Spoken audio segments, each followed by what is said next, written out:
자, 안녕하세요. 박성필입니다. 저 오늘 소록스 보도록 하겠습니다. 자, 아리바이오는 소록스 인수를 통해서 우회 상장할 계획은 아직 없다라고 했습니다. 자, 아직 없다는 자체가 추후에는 있다라는 말 아니겠습니까? 우회 상장은 99% 준비 중입니다. 자, 아직 없는 것은 현재 전환사채 납입이라던가 무상증자가 우선이기 때문에 아직이라고 언급한 것으로 판단이 되고요. 자, 그래서 오늘 전환사채 그리고 우회 상장, 무상증자에 대해서 이야기해 보도록 하겠습니다. 자, 일단 우회상장은 비상장 기업이 심사나 공모주 청약의 절차를 거치지 않고 기존에 상장되어 있는 기업을 인수합병해서 증권시장에 진입하는 방법입니다. 자, 소록스 같은 경우 아리바이오 같은 경우에는 코스닥 기술 특례 상장을 신청했으나 세 차례나 거부를 당했죠. 바이오 벤처 기업인데 미 FDA 임상 3상 진입했던 경험이 있어서 기술력 같은 경우는 어느 정도 인정받는 편인데, 일단 LED 조명 회사와 바이오 회사의 시너지가 기대가 되지 않기 때문에 안정적인 캐시카우가 없다는 것이 문제죠. 그리고 우회 상장이 좀 위험한 경우는 일단 실적이 부진하면 당연히 상표 위기로 넘어가게 됩니다. 자, 근데 LED 조명 회사와 바이오 회사의 시너지가 기대가 되지 않기 때문에 실적이 부진할 가능성이 더 높은 거죠. 자, 이전에 우회 상장을 했었던 폴루스라는 회사가 있습니다. 자, 제2의 셀트리온이라는 소리가 나올 정도로 바이오 업계에서 각광받던 기업이었는데, 자, 폴루스가 소록스와 똑같이 우회 상장 인수 합병 과정 중에서 이제 이 기존 회사 주주들의 반대에 부딪히면서 경영권 분쟁이 시작됐고요. 그리고 이제 부실한 실적으로 자금 조달이 어려워지면서 자본이 잠식되고 거래가 정지됐습니다. 자, 인수 이후 경영권 분쟁과 사업 실패죠. 사업 실패로 결국 21년 상장 폐지됐고요. 이때 피해자는 누구였느냐?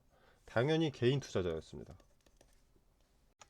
언젠가 반드시 예정된 인수합병은 아리바이오 관계자, 정재준 대표의 특수한 관계인들, 아리 제1호 투자조합 등은 이익을 볼 수 있으나 이 일이 진행될수록 여러분은 피해를 볼 가능성이 계속 올라가는 겁니다. 자, 그리고 전환사채를 한번 보도록 하겠습니다. 자, 2회차 전환사채고요. 자, 전환사채 같은 경우에는 주식을 담보로 돈을 빌리는 거죠. 투자 유치입니다. 자, 그래서 납입이 되기 위해서, 돈이 들어오기 위해서는 주가를 들어 올리는 모습을 보여줘야 됩니다. 그래야 돈을 빌려주겠죠. 자, 그래서 좀 살펴보면 일단 242억이고요. 타법인 증권 취득 자금에 사용된다라고 되어 있습니다. 자, 그리고 전환 가액은 19,354원이고요. 주식 수로는 125만 주 정도 됩니다. 자, 전환 청구 기간은 24년 12월 26일로 1년 정도가 남았고요. 최저 조정 가액은 13,548원입니다. 자, 그리고 중요한 것은 납입일입니다. 자, 2023년 12월 26일 크리스마스 다음 날이죠. 자, 이때 또 무상증자 일정을 봐야 됩니다. 자, 일단 무상증자 신주 배정 기준일이 2023년 12월 27일입니다. 자, 신주를 배정받기 위해서 이때까지 매수를 하면 되는 것이 아니고요. 이 거래일 전 시간에까지 매수를 해놓아야 신주를 배정받을 수 있는 권리를 챙길 수 있게 됩니다. 자, 그래서 무증에 참여를 하시려면 2거래일 전에 매수를 해놔야 된다는 것인데, 자, 1거래일 전 26일, 근데 이 날은 크리스마스죠. 이 날은 일요일, 이 날은 토요일입니다. 자, 그러면 이 거래일 전은 22일이 되는 거죠. 금요일인 22일까지 매수를 해놔야 무상증자에 참여를 하게 됩니다. 그리고 나서 이제 26일, 이날이 신주배정 기준일이니까 전날이 바로 권리일학이 됩니다. 권리일학일. 26일에는 권리일학이 발생하는데, 이 권리일학일에는 주식의 가격은 떨어지기 때문에 주식 수는 신주 상장 예정일에 들어오는 것이고, 가격은 이때 미리 15분의 1로 떨어지기 때문에 싸 보이는 효과, 권리락 착시 효과라고도 하죠. 이 효과로 26일에는 점상의 가능성이 높습니다.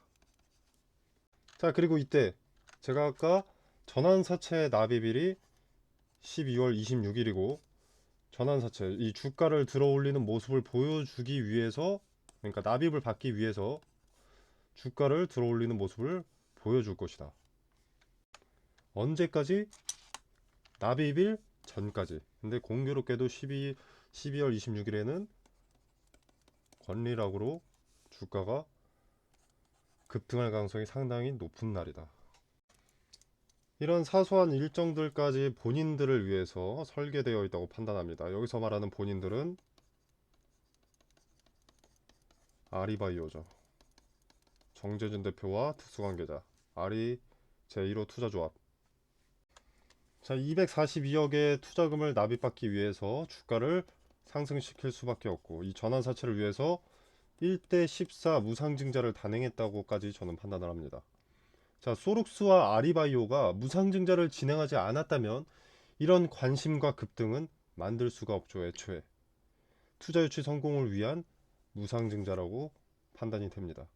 자, 그래서 12월 26일 전까지는 상승의 가능성이 상당히 높고요. 납입이 완료되면 이후에 주가 관리는 크게 필요 없기도 하고, 지금 정재준 대표의 이 지분은 제3자 배정 유상증자, 신주인 수권 무사채, 아리제 투자조합 1호를 통한 전환사채 등등 대다수의 지분을 확보해서 경영권 분쟁을 걱정할 필요는 없겠지만 주가 하락의 원인이 아직도 남아 있습니다. 바로 전 대표인 김복덕과 특수관계인들의 지분 23.45%인데, 자, 이제는 보유 투자 목적이 단순 투자 목적입니다. 즉 오버행 부담이 있을 수밖에 없습니다.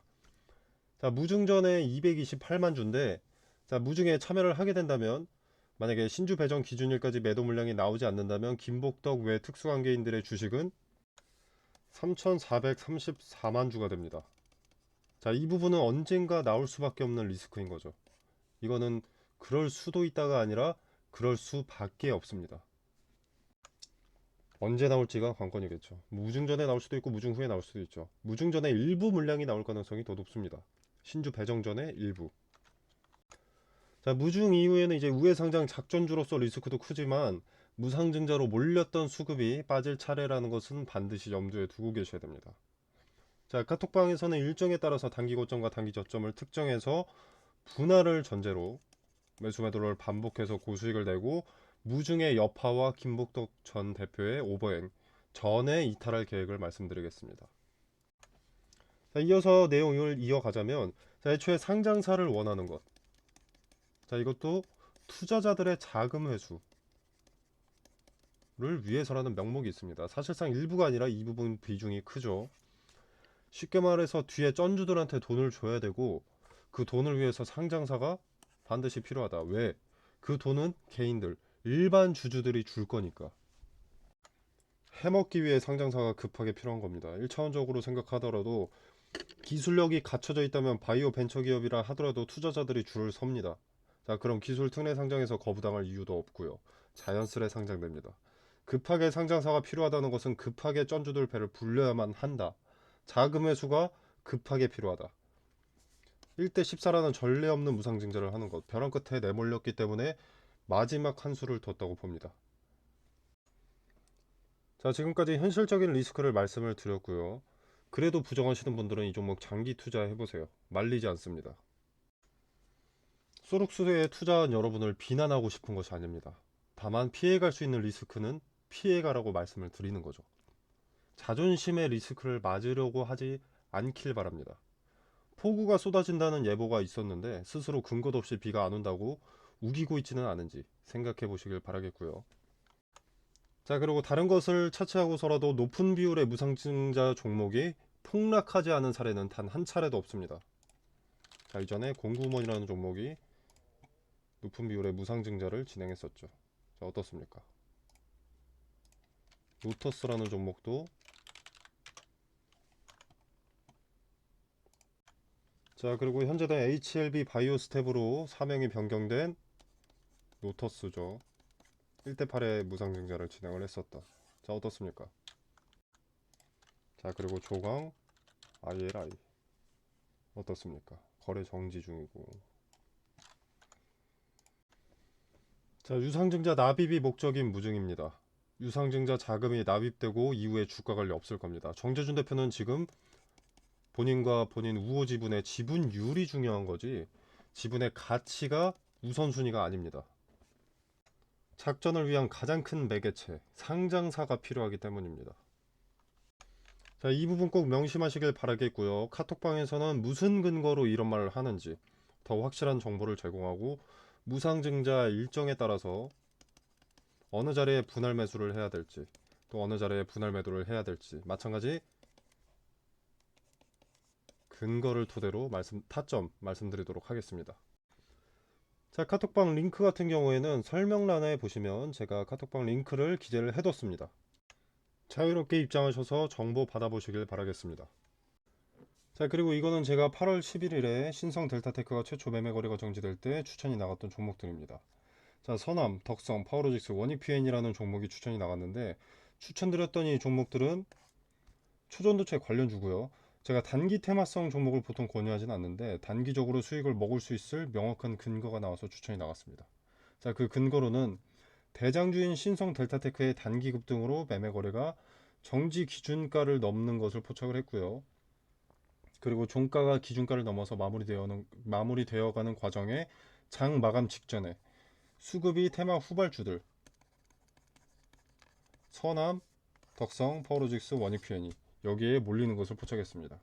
자, 대장주인 신성 델타테크가 매매가 되지 않는다는 것은 관련 테마주의 급등을 예고하는 것이고 장 마감 직전에 그 수급의 이동을 포착을 했기 때문에 시초의 베팅을 추천했습니다. 자, 단 함정의 가능성도 있기 때문에 거래대금이 오전장에 300억 이상 몰리는 종목에다가 매수를 하라고 설명을 드렸고요. 자, 그래서 이 종목들의 수익을 좀 보여드리자면 원익PN이 자, 8월 11일 다음 거래일 종가 16.8% 올랐고요. 그 다음 날도 11.68%가 올랐습니다.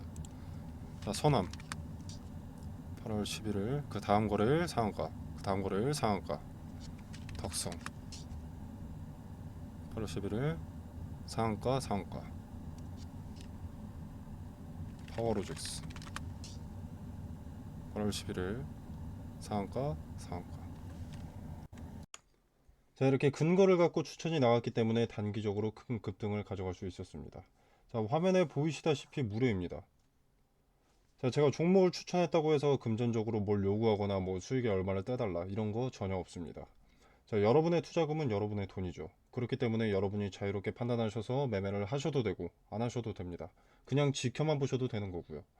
제가 뭐 맛있는 거 추천했다고 해서 여러분이 무조건 드셔야 할 필요는 없지 않겠습니까? 먹고 싶으면 먹는 것이고 먹고 싶지 않으면 먹지 않는 것이고. 자, 기존에는 제가 전화번호로 문자 메시지를 보내주시면 카톡방 링크를 직접 보내드렸었는데 자, 이제 고정 댓글에 카톡방 링크를 걸어두겠습니다. 공유해 놓도록 하겠습니다. 자, 비용 발생하는 거 아니니까 받아보실 분들은 카톡방에 참여하셔서 보유 종목 분석과 매수매도 타점 그리고 추가적으로 리스크는 낮고 투자 매력도가 높은 수익의 근거가 있는 종목 받아보시길 바라겠습니다. 자, 물론 투자는 여러분의 자유이기 때문에 투자를 하셔도 되고 그냥 지켜만 보셔도 됩니다. 제가 말씀드리는 종목이지만 수익이 나는지 안 나는지 먼저 지켜보시고 판단이 서시면 그때 투자하시는 게 좋다고 봅니다. 그래야 여러분의 리스크가 낮아지니까요.